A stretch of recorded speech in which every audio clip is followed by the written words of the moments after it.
अस्सलाम वालेकुम फ्रेंड्स, कैसे हैं आप सब? आई एम श्योर और are fine. This is Mubashar Iqbal Chauhan, advocate high court. बहुत इंटरेस्टिंग और इंफॉर्मेटिव जजमेंट लेकर आया हूं डिले ऑफ एफआईआर के ऊपर।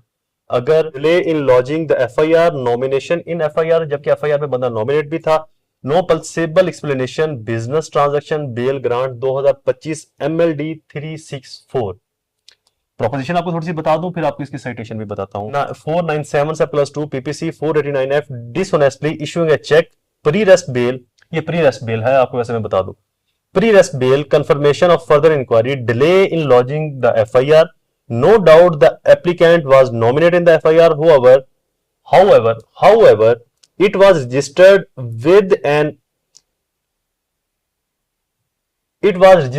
with an inordinate delay of about 1 month and 23 days, for which no plausible explanation had been furnished by the prosecution. Delay in criminal case was always been depreciated as far as the amount in question was concerned. The applicant had placed on record number of documents through his statement which no plausible revealed that the parties has tendered the business transaction, hence thus dispute the claim of each other in view of earlier litigation between them. The element of malafide on the part of complainant could not be ruled out. Moreover, there were dispute fact which were to be shared out by the trial court after recording pro and contra evidence of the parties at trial. Hence, the case against the applicant require further inquiry within the meaning of subsection 497. Consequently, bail allow and the interim pre-rest bail grant confirm।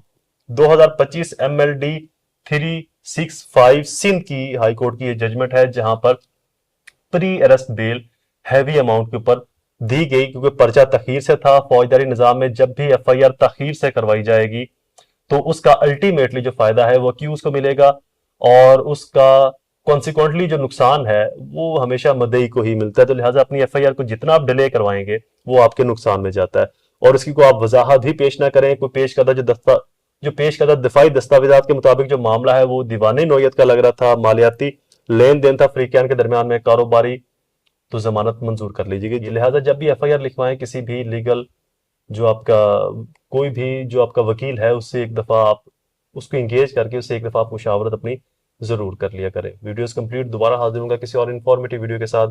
तब तक मुझे अपनी दुआओं में जरूर याद रखें। अल्लाह ताला आप सबका हामी नासिर हो। अस्सलाम।